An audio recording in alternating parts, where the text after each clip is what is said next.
The Cask of Amontillado by Edgar Allan Poe. The 1,000 injuries of Fortunado I had borne as best I could, but when he ventured upon insult, I vowed revenge. You, who so well know the nature of my soul, will not suppose, however, that I gave utterance to a threat. At length I would be avenged. This was a point definitively settled. But the very definitiveness with which it was resolved precluded the idea of risk. I must not only punish, but punish with impunity. A wrong is unredressed when retribution overtakes its redresser. It is equally unredressed when the avenger fails to make himself felt as such to him who has done the wrong. It must be understood that neither by word nor deed had I given Fortunado cause to doubt my goodwill. I continued, as was my wont, to smile in his face, and he did not perceive that my smile now was at the thought of his immolation. He had a weak point, this Fortunado.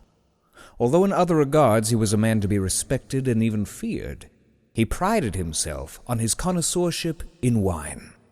Few Italians have the true virtuoso spirit. For the most part, their enthusiasm is adopted to suit the time and opportunity, to practice imposture upon the British and Austrian millionaires. In painting and gemmery, Fortunato, like his countrymen, was a quack, but in the matter of old wines, he was sincere. In this respect, I did not differ from him materially. I was skillful in the Italian vintages myself, and bought largely whenever I could. It was about dusk, one evening during the supreme madness of the carnival season, that I encountered my friend. He accosted me with excessive warmth, for he had been drinking much. The man wore motley. He had on a tight-fitting party-striped dress, and his head was surmounted by the conical cap and bells. I was so pleased to see him that I thought I should never have done wringing his hand. I said to him, "My dear Fortunato, you are luckily met. How remarkably well you are looking today. But I have received a pipe of what passes for Amontillado, and I have my doubts." "How?" said he. "Amontillado, a pipe? Impossible! And in the middle of the carnival!" "I have my doubts," I replied, "and I was silly enough to pay the full Amontillado price without consulting you in the matter. You were not to be found, and I was fearful of losing a bargain." "Amontillado, I have my doubts. Amontillado, and I must satisfy them. Amontillado! As you are engaged, I am on my way to Lucchesi. If anyone has a critical turn, it is he. He will tell me, Lucchesi cannot tell Amontillado from sherry." And yet some fools will have it that his taste is a match for your own. "Come, let us go." "Whither?" "To your vaults." "My friend, no. I will not impose upon your good nature. I perceive you have an engagement. Lucchesi—" "I have no engagement. Come." "My friend, no, it is not the engagement, but the severe cold with which I perceive you are afflicted. The vaults are insufferably damp. They are encrusted with nitre." "Let us go, nevertheless. The cold is merely nothing. Amontillado, you have been imposed upon, and as for Lucchesi, he cannot distinguish sherry from Amontillado." Thus speaking, Fortunato possessed himself of my arm. Putting on a mask of black silk and drawing a roquelaure closely about my person, I suffered him to hurry me to my palazzo. There were no attendants at home. They had absconded to make merry in honor of the time. I had told them that I should not return until the morning, and had given them explicit orders not to stir from the house. These orders were sufficient, I well knew, to ensure their immediate disappearance, one and all, as soon as my back was turned. I took from their sconces 2 flambeaux, and, giving one to Fortunado, bowed him through several suites of rooms to the archway that led into the vaults. I passed down a long and winding staircase, requesting him to be cautious as he followed. We came at length to the foot of the descent, and stood together on the damp ground of the catacombs of the Montresors. The gait of my friend was unsteady, and the bells upon his cap jingled as he strode. "The pipe?" said he. "It is farther on," said I, "but observe the white web-work which gleams from these cavern walls." He turned toward me and looked into my eyes with two filmy orbs that distilled the rheum of intoxication. "Nitre?" he asked at length. "Nitre," I replied. "How long have you had that cough?" My poor friend found it impossible to reply for many minutes. "It is nothing," he said at last. "Come," I said with decision, "we will go back. Your health is precious. You are rich, respected, admired, beloved. You are happy, as once I was. You are a man to be missed. For me it is no matter. We will go back. You will be ill, and I cannot be responsible. Besides, there is Lucchesi." "Enough," he said. "The cough is a mere nothing. It will not kill me. I shall not die of a cough." True, I replied. And indeed I had no intention of alarming you unnecessarily. But you should use all proper caution. A draught of this Médoc will defend us from the damps. Here I knocked off the neck of a bottle which I drew from a long row of its fellows that lay upon the mold. "Drink," I said, presenting him the wine. He raised it to his lips with a leer. He paused and nodded to me familiarly, while his bells jingled. "I drink," he said, "to the buried that repose around us." "And I to your long life." He again took my arm, and we proceeded. "These vaults," he said, "are extensive." "The Montresors," I replied, "were a great and numerous family." "I forget your arms." "A huge human foot d'or in a field azure. The foot crushes a serpent rampant whose fangs are embedded in the heel." "And the motto?" "Nemo me impune lacessit." "Good," he said. The wine sparkled in his eyes and the bells jingled. My own fancy grew warm with the Médoc. We had passed through walls of piled bones with casks and puncheons intermingling into the inmost recesses of the catacombs. I paused again, and this time I made bold to seize Fortunado by an arm above the elbow.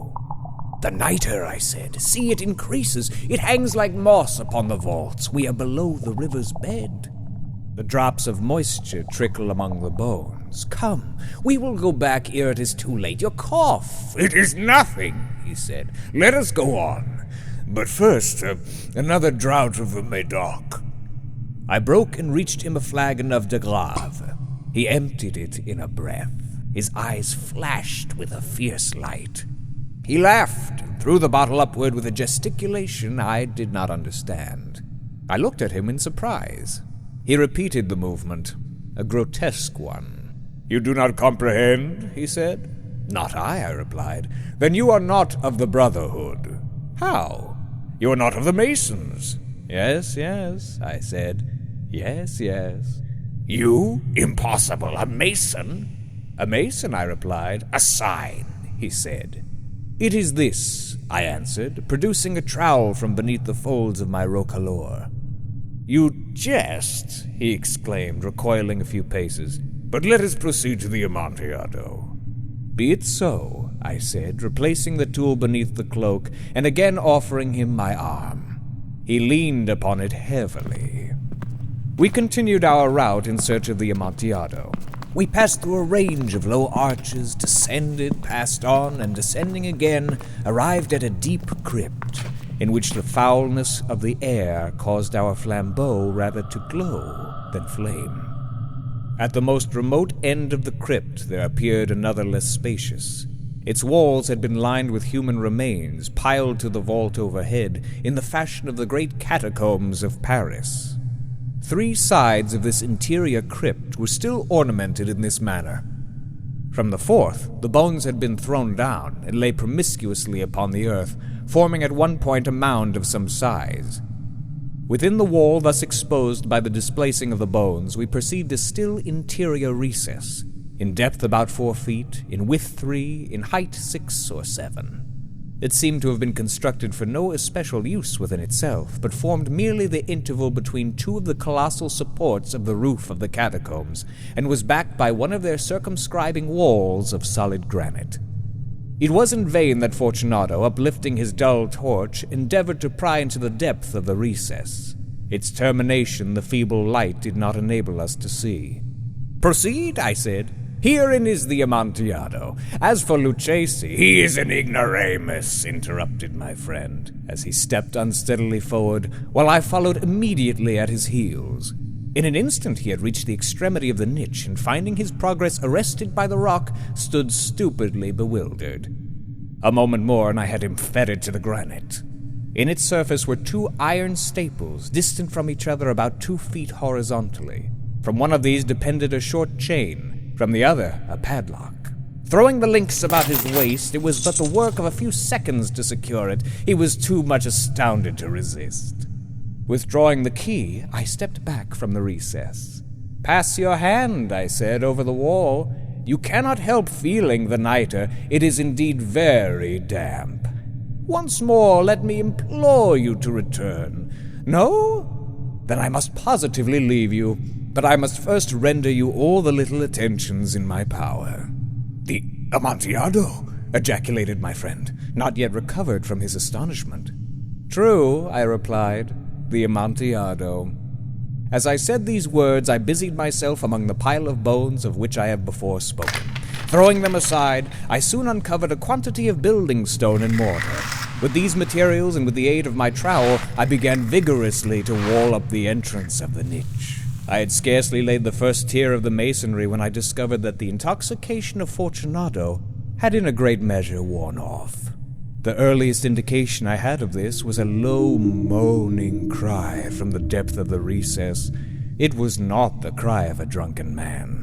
There was then a long and obstinate silence.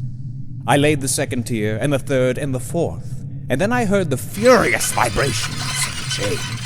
The noise lasted for several minutes, during which, that I might hearken to it with the more satisfaction, I ceased my labors and sat down upon the bones.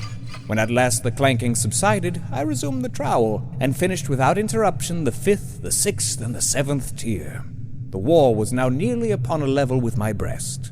I again paused, and holding the flambeau over the mason-work, threw a few feeble rays upon the figure within. A succession of loud and shrill screams, bursting suddenly from the throat of the chained form, seemed to thrust me violently back. For a moment I hesitated. I trembled. Unsheathing my rapier, I began to grope with it about the recess, but the thought of an instant reassured me. I placed my hand upon the solid fabric of the catacombs and felt satisfied. I reapproached the wall. I replied to the yells of him who clamored. I re-echoed. I aided. I surpassed them in volume and in strength. I did this, and the clamorer grew still. It was now midnight, and my task was drawing to a close. I had completed the 8th, the 9th, and the 10th tier. I had finished a portion of the last and the 11th. There remained but a single stone to be fitted and plastered in. I struggled with its weight. I placed it partially in its destined position. But now there came from out the niche a low laugh that erected the hairs upon my head. It was succeeded by a sad voice, which I had difficulty in recognizing as that of the noble Fortunado. The voice said, "A very good joke indeed. An excellent jest. We will have many a rich laugh about it at the palazzo over our wine." "The Amontillado?" I said. "Yes, the Amontillado. But is it not getting late? Will they not be awaiting us at the palazzo, the Lady Fortunado and the rest? Let us be gone." "Yes," I said. "Let us be gone." "For the love of God, Montresor!" "Yes," I said, "for the love of God." But to these words I hearkened in vain for a reply. I grew impatient. I called aloud, "Fortunado!" No answer. I called again, "Fortunado!" No answer still. I thrust the torch through the remaining aperture and let it fall within. There came forth in reply only a jingling of the bells. My heart grew sick on account of the dampness of the catacombs. I hastened to make an end of my labor. I forced the last stone into its position. I plastered it up. Against the new masonry I re-erected the old rampart of bones. For the half of a century, no mortal has disturbed them. In pace requiescat.